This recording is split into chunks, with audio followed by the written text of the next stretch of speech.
Good morning students. हम जय अणु बायोमॉलिक्यूल्स के बारे में पढ़ रहे हैं, जिसमें पिछले चैप्टर में हमने एंजाइम तक का चैप्टर कवर किया था। आज हम आगे पढ़ेंगे रासायनिक अभिक्रियाओं के बारे में जानेंगे, केमिकल रिएक्शंस। किसी भी रासायनिक अभिक्रिया में पुराने बंधन टूटते हैं और नए बंधन बनते हैं। जैसे फॉर एग्जाम्पल के लिए barium hydroxide OH2 plus H2SO4। तो यहाँ पर क्या हो रहा है, BaOH2 में OH2 जो है टूट रहा है, Ba अलग हो रहा है और H2SO4 के SO4 से जुड़ रहा है और हाइड्रोजन जो है वो बाकी OH2 से जुड़कर दो अणु जल के बना रहे हैं। तो BaSO4 प्लस 2H2 बन जाता है। ठीक है, तो इस प्रकार ये एक अकार्बनिक रासायनिक अभिक्रिया है ना। और इसी प्रकार स्टार्च की हाइड्रोलिसिस होकर ग्लूकोज बनने की क्रिया एक कार्बनिक रासायनिक अभिक्रिया है। किसी भी अभिक्रिया किस गति से हो रही है, ये इस बात पर निर्भर करता है कि पर यूनिट समय है ना, पर यूनिट टाइम जो है वो कितनी मात्रा में उत्पादन इसका हो रहा है। इसको दर्शाने के लिए यहाँ पर जैसे दिखाया गया है, रेट या दर is equal to del P upon del T। इसमें P जो है उत्पाद है और P उत्पाद है, प्रोडक्ट है, T जो है वो समय है, ये दर है, रेट है, किस रेट से हो रहा है। दर या रेट को हम वेग या वेलोसिटी भी कहते हैं। केमिस्ट्री में आप लोगों ने ये सब चीज पढ़ा है। यदि उसमें निर्धारित हो, किसी भी भौतिक या रासायनिक प्रक्रिया तापमान और अन्य कारकों से भी प्रभावित होता है ना। उचित तापमान और उचित दाब, उचित उस पे अन्य जो कारक होते हैं जैसे pH मान वगैरह है, उससे प्रभावित होता है। यदि हम तापमान को 10 डिग्री सेंटीग्रेड आगे पीछे बदल दें, किसी भी अभिक्रिया को होने के लिए जो निश्चित टेम्परेचर होता है उसके आगे कर दें 10 डिग्री सेंटीग्रेड या पीछे कर दें, तो दर जो है या तो कम हो जाती है या दुगनी हो जाती है या आधी रह जाती है ना। उत्प्रेरित अभिक्रियाएं जो उत्प्रेरक की उपस्थिति में होती है, कैटालिस्ट रिएक्शन जो होती हैं, वो अउत्प्रेरित अभिक्रियाएं नॉन कैटालिस्ट रिएक्शन की तुलना में ज्यादा तेज गति से होती है। उत्प्रेरक जो है, उत्प्रेरक का मतलब ही होता है बढ़ाने वाला, गति को तेज करने वाला। तो उत्प्रेरक की उपस्थिति में रासायनिक अभिक्रियाएं तेज गति से हो जाती है। जब कोई एंजाइम किसी अभिक्रिया को उत्प्रेरित करता है तब उत्प्रेरित अभिक्रिया से तेज अभिक्रिया होती है। जैसे कार्बन डाइऑक्साइड और जल CO2 प्लस H2O मिलते हैं और यहाँ पर एंजाइम जो है वो एनहाइड्रेज होता है, तो ये मिलकर बनाते हैं H2CO3। एंजाइम एनहाइड्राइज की उपस्थिति में यह अभिक्रिया तेज हो जाती है और कार्बनिक अम्ल का निर्माण होता है। यदि इस अभिक्रिया में एंजाइम को प्रयुक्त नहीं किया जाए तो अभिक्रिया की गति धीमी होगी, धीरे गति से प्रोडक्ट बनेगा। इस अभिक्रिया में बिना एंजाइम के 1 घंटा में कार्बनिक अम्ल का 200 अणु कम बनते हैं, लेकिन अगर एंजाइम हो तो ये 200 अणु ज्यादा बनते हैं।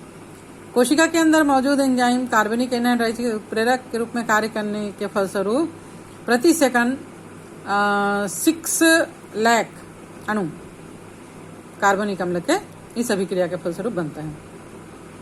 ऐसा इसलिए होता है कि एंजाइम अभिक्रिया को लगभग 10 मिलियन गुना तेज कर देता है। एंजाइम अनेक प्रकार के होते हैं और प्रत्येक एंजाइम एक विशेष रासायनिक या उपापचयी अभिक्रियाओं में भाग लेता है।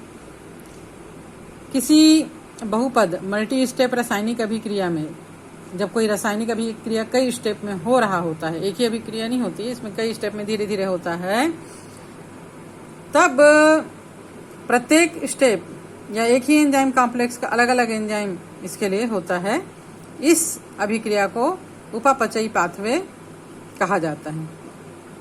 जैसे ग्लूकोज C6H12O6, ऑक्सीजन की उपस्थिति में इसका ऑक्सीकरण होता है और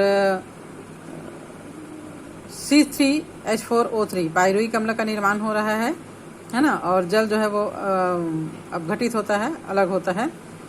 तो इस अभिक्रिया में ग्लूकोज से पायरुविक अम्ल बनने में 10 स्टेप्स होते हैं, 10 अलग अलग अभिक्रियाएं है ना होती है, धीरे धीरे करके होता है। ग्लूकोज जो है वो ग्लूकोज 6 उसका सरल समावयी फ्रक्टोज में बदलता है, फ्रक्टोज 6 में बदलता है, फिर ये स्टेप जो है वो आगे बढ़ते जाता है और अंत में पायरुविक अम्ल प्रोडक्ट के रूप में मिलता है।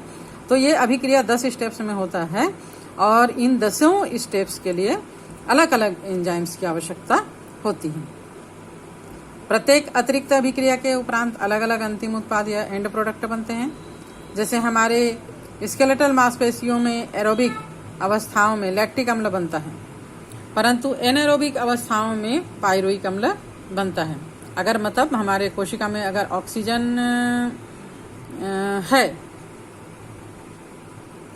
है ना, सॉरी, तो इसी प्रकार ईस्ट में किण्वन या फर्मेंटेशन के उपरांत भी एथेनॉल या अल्कोहल बनता है। इस प्रकार हम देखते हैं कि अलग अलग परिस्थितियों में अलग अलग प्रोडक्ट बनते हैं।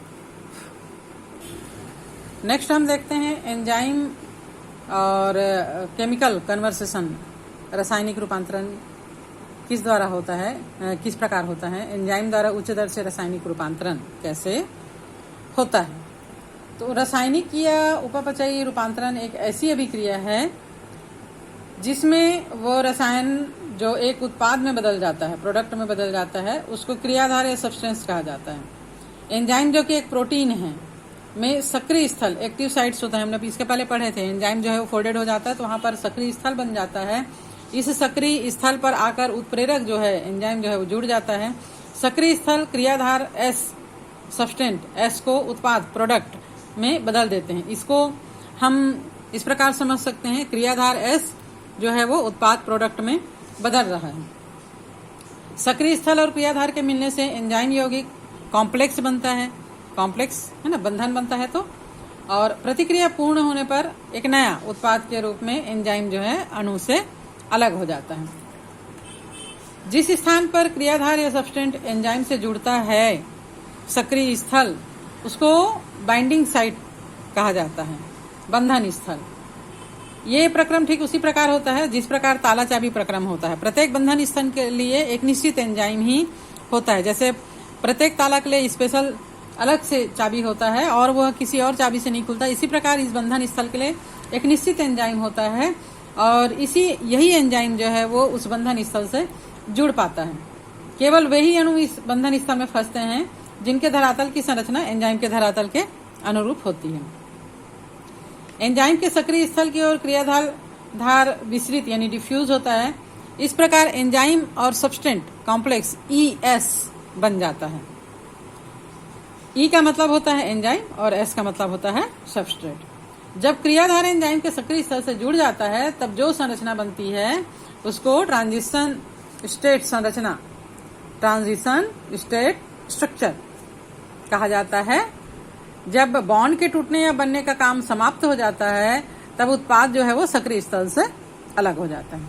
ठीक है, एंजाइम प्लस सब्सटेंट कॉम्प्लेक्स बना ES, अभिक्रिया होती है, प्रोडक्ट बनता है। तो E जो है वो सब्सटेंस अलग होकर फिर क्या बन जाता है, प्रोडक्ट से जुड़ के फिर प्रोडक्ट अलग हो जाता है, एंजाइम अलग हो जाता है। दूसरे शब्दों में क्रियाधार रूपांतरित होकर उत्पाद या प्रोडक्ट बना लेता है। S जो है वो क्या बन गया, P बन गया, प्रोडक्ट बन गया, है ना। और बाद में फिर E जो है वो अलग हो जाएगा। इस रूपांतरण का मार्ग ट्रांजिशन स्टेट संरचना के माध्यम से होकर जाता है।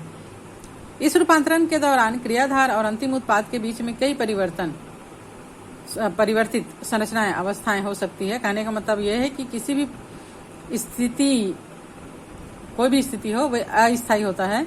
स्थायित्व का तात्पर्य अणु की ऊर्जा की स्थिति, जिसको कि यहाँ पर डायग्राम में दिखाया गया है इस प्रकार, है ना। सक्रियण ऊर्जा की संकल्पना को यहाँ डायग्राम के द्वारा दिखाया गया है। यहाँ पर ग्राफ में X अक्ष पर अभिक्रिया की प्रगति दिखा रहा है ये, और Y अक्ष पर पोटेंशियल ऊर्जा, विभव ऊर्जा, और ये अभिक्रिया की गति को दिखा रहे हैं। क्रियाधार S और उत्पाद P की ऊर्जा अंतर स्पष्ट है, और यहाँ पर PS से निम्न ऊर्जा स्तर पर है, ये S है और ये P है। क्रियाधार S और प्रोडक्ट P। क्रियाधार की ऊर्जा ज्यादा है, प्रोडक्ट की ऊर्जा जो है वो कम हो जाती है। तब इस प्रकार की अभिक्रिया को एक्सोथर्मिक अभिक्रिया कहा जाता है। यहाँ पे ऊर्जा निकल रही है प्रोडक्ट से, एक्सो हो रही है, एक्सल हो रही है ना, तो एक्सोथर्मिक अभिक्रिया कहा जाता है। उत्पाद प्राप्त करने के लिए अलग से ऊर्जा प्रदान करने की आवश्यकता नहीं होती। यहाँ अभिक्रिया के लिए S ऊर्जा जो है वो किससे मिल जा रही है? क्रियाधार से, एस से मिल रही है। वैसी अभिक्रियाएं जिनमें ऊर्जा की आवश्यकता होती है, मतलब बाहर से ऊर्जा को लेना पड़ता है, क्रियाधार की ऊर्जा प्रोडक्ट की ऊर्जा से कम होता है, तब इसको एंड मतलब अंदर इंटर कर रहा है ऊर्जा, तो एंडोथर्मिक अभिक्रियाएं कहा जाता है इसको। और रूपांतरण के दौरान जो उत्पाद होता है, क्रियाधार होता है, सब्सटेंट होता है, उसको उच्च ऊर्जा की स्थिति में फिर जाना पड़ता है। एस की औसत ऊर्जा तथा ट्रांजिशन स्थिति के अंतर को सक्रियण या उत्प्रेरण ऊर्जा, एक्टिवेशन एनर्जी कहते हैं। एंजाइम इस ऊर्जा बांध को कम कर देते हैं, बंध को, और सब्सटेंट का प्रोडक्ट में रूपांतरण आसानी से हो जाता है। तो आज के लिए हम इतना ही पढ़ेंगे। नेक्स्ट चैप्टर में हम पढ़ेंगे एंजाइम क्रिया का स्वभाव क्या होता है।